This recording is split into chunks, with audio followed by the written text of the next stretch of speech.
Nu ką, savaitę ilgiau nei pernai išbuvom kol kas.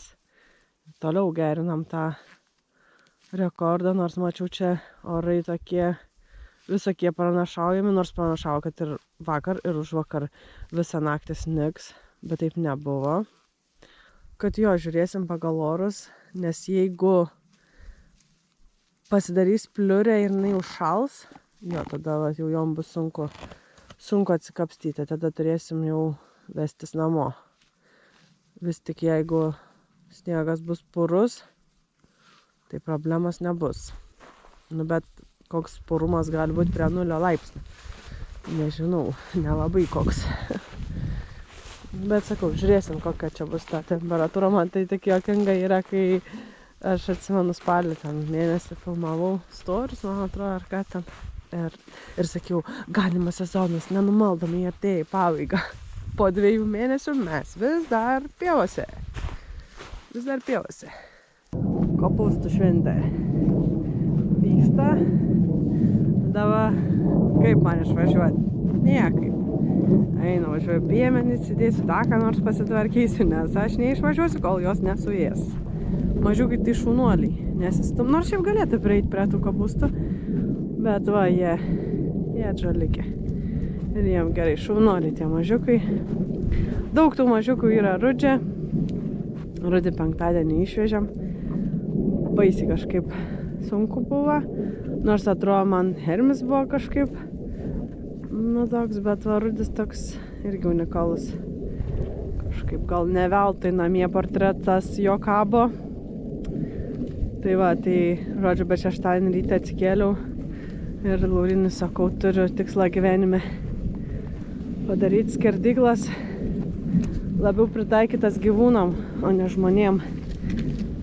Nu, sakau, davai išsigryninam tokią viziją, kaip turėtų atrodyti tas skerdimas, padarom konceptą, nu ir viskas, ir tada tu turi eiti kovoti, turi kažkaip, nu, ta prasme, jeigu tu turi tikslą, tu visada pasieksi, nu, ta prasme, vienaip ar kitaip tu pasieksi, tai svarbiausia reikia savo išsigryninti, kaip tas turi atrodyti. Man pirmiausia nepatinka, kad reikia vežti gyvulį.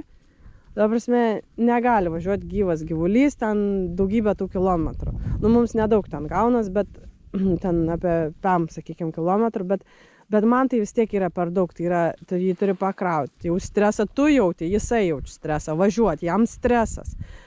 Tai paskui ten atvažiuoja dar irgi gerai, jeigu iškart paėmo, kaip šį kartą biškį reikėjo palaukti, tai nu vėl jisai pagal veterinarinius standartus, tai jisai va, turi vietą, viskas yra gerai, bet nu nifiga jam nėra gerai.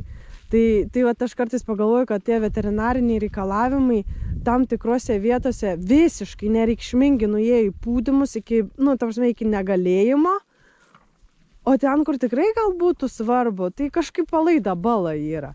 Tai vat, nežinau, jie su tom savo bakterijom baimės, bet man atrodo, kad uždarytoj erdvėj, va, kaip skerdykloje, ne, tai ta prasme, ten toks yra bakterijų fiesta della noche, kad, nu, tu nepalyginsi, va, ta prasme, va, čia, va, man paimti nusišautą karvytę, pasikelti ją, nusidirti, nuleist kraują ant žemės, o ne į kanalizaciją, yra milijoną kartų steriliau negu uždaroj skerdyklai, kur amžiais yra visokių, nu, tų kraujų, nu, tų visokių mėsų, kur ir veisės tas bakterijas. Tai vat, mano svajonė ir būtų iš tikrųjų mobili kažkokia skerdykla, kad tu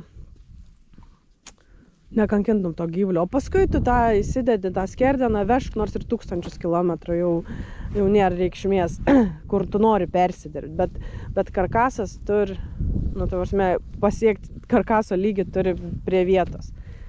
Tai buvo čia Lietuvoje kažkokie sujudimai dėl tos mobilios skerdyklos, bet čia su tokiais kaip mūsų biurokratais, tai čia yra labai sudėtinga viską išjudinti, bet neįmanoma. Tai kažkaip, sakau, reikia išsigryninti, ką mes čia norim padaryti, nes man tai, pavyzdžiui, baisiausiai dar atrodo, tai tas gyvūno švaistimas. Tai kaip ir dabar buvo, aš sakau, man duokit žandukus, aš dabar pasimsiu juos, man juos išpjovė ir tokia, nu, tai aš ne tai, kad nesityčioju, bet tiesiog labai gerai atspindėjo visuomenės poziciją.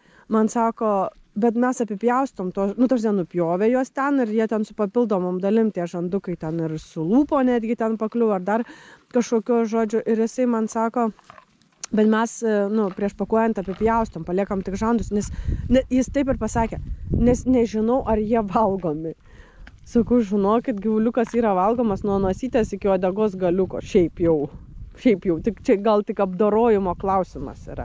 Ir, taigi yra sakoma, kad, jeigu tu atsiduri negyvenamoj saloj, tai 99,9 procentai augalų tave greičiausiai nužudys, jeigu tau jie yra nežinomi, ne? Ir tik tais 0,01 procento gyvūno dalies gali būti, tau irgi, sakykime, nuodinga. Tai tarsi gyvūnai yra valgomi nuo nosies iki uodegos. Ir vien todėl, kad mes pradėjom valgyti vien tik tais beodės, sausas ir visiškai, mano supratimu, neskanės ir nevalgomas vištų krūtinėlės ir tik nutukintų galvijų steikus, tai nereiškia, kad tai yra teisingas valgymo būdas. Ir toks valgymas iš tikrųjų ir padarė įtaką tam argumentui, kad mėsa kelia susirgimus ten ar dar kažką. Nes, ta prasme, aš negalėčiau pasakyti, kad labai sveika yra valgyti vien tik, ta prasme, raumeninį. Ta prasme, raumenį tik tais valgyti. Gyvuliukai turi ir kremzlių, ir gyslų, ir kaulus, ir organus, ir viską reikėtų valgyti. Visą karvytę, jeigu valgai, tai, nieks man neįrodys, kad čia yra nesveika. Bet jeigu tu visą gyvenimą gyveni vien tik ant vištos krūtinėlės, tada gal mėsa ir kel problemas. Tai kaip čia buvo ir su inkstais. Parsivežiau inkstus jau praeitą kartą. Parsivežiau ir pabandyk surasti receptą, kad gudras, kaip paruošti inkstus. Ne, tu įsivedęs obuolių pyragą receptą gali rasti N+K receptų skirtingų. Tu įsivedęs blynams receptus gali rasti N+K sausainiam, pyragam ir panašiai. Bet organai, bet organai tai yra mistika. Iš vis lietuviškai praktiškai nėra. Nėra kultūros tą daryti. Aš turiu vieną tokią knygą iš Weston Price, to Sally Fallon, žodžiu, ta moteris parašius tą knygą ir jinai vadinasi ten Nourishing Traditions. Tai jinai ir yra apie ten receptus visus, kad tos senovinius, kaip gamindavo tą maistą ir kaip visas dalis gamindavo, tai eisiu pavartysiu ten, gal kažką rasiu, kaip tą inkstą paruošti, nes, reikia, ta prasme, organai turi tiek mums reikalingų maistinių medžiagų, bet mes jų nevalgom, tada mums reikia tablečių. Tai žodžiu, reikia kažkaip šviesti ir keisti sistemą. Ir gal pasikeis. Gerai, jau matau baigėte, ne, jau galėsiu toj važiuoti. Sninga šiandien, sninga, nelabai gerai. Bet sakau, dar nėra baisu, visą mažyje išvaro žolės ėst, o mamas dar čia tas kopustus nulaižys. Čia gerą hausą turim. Atvažiuoju ir čia yra paruošta šiandien į ganyklą. Ir visą laimę, kad vakar patirbėjau iš širdies ir beveik pasirašiau pilnai ganyklą. Ir žiūriu, čia nuėjęs tarp pėdsakai. Tylu, nėra karvių. Pradėjau šūkaut, rėkaut, kur esat. Ir išlindo, žodžiu, man tie ežiukai iš rūko, bet aš einu ir žiūriu, kas čia yra, kodėl čia taip atsitiko. Bene, jūs bėgat ir nebebijot piemens. Ne, matau pėdsakus. Nusprendžiau perfilmuoti video. Čia dabar, kur jį filmuoju, šiaip nemėgstu to daryti, niekada neperfilmuoju, bet blema buvo daug keiksmažodžių. Tai sakau, reikės labai daug pypinti. Sakau, gal perfilmuosiu geriau, pasistengsiu be keiksmažodžių, nors iš tikrųjų yra sunku. Nes, žinot tą posakį, kur sako, kad ne visi vairuojantis BMW yra idiotai, bet visi idiotai vairuoja BMW. Toks yra toks visuomeniai posakis. Tai aš jį pritaikyčiau ir su šiktiem keturatininkam. Ta prasme, gal yra ir normalių žmonių, kurie turi tos keturačius, bet šiaip tai man atrodo, kad tik durniai jos turi. atleidž man visi žiūrėtojai, kurie turi keturračius, bet, nu, dėja mano tokia nuomonė. Nu, ta prasme, kad tu turi pravažiuojančią transporto priemonę per didžiąją dalį dangos, ne?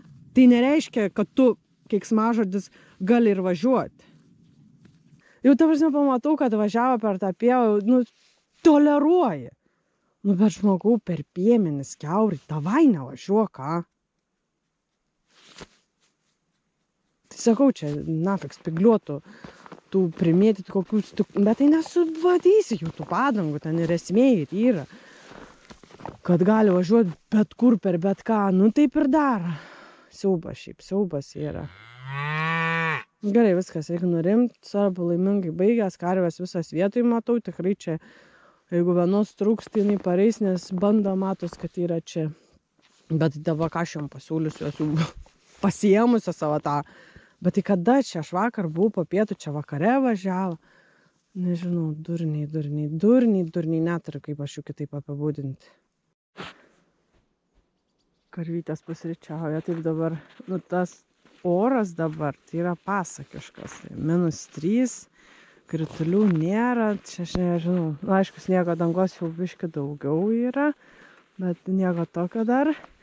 Tai, bet šiandien penktadienis yra, jau šeštadienį nevo tai vindi praneš, kad čia viskas ištirps, kai duos atogražų karštį čia mum.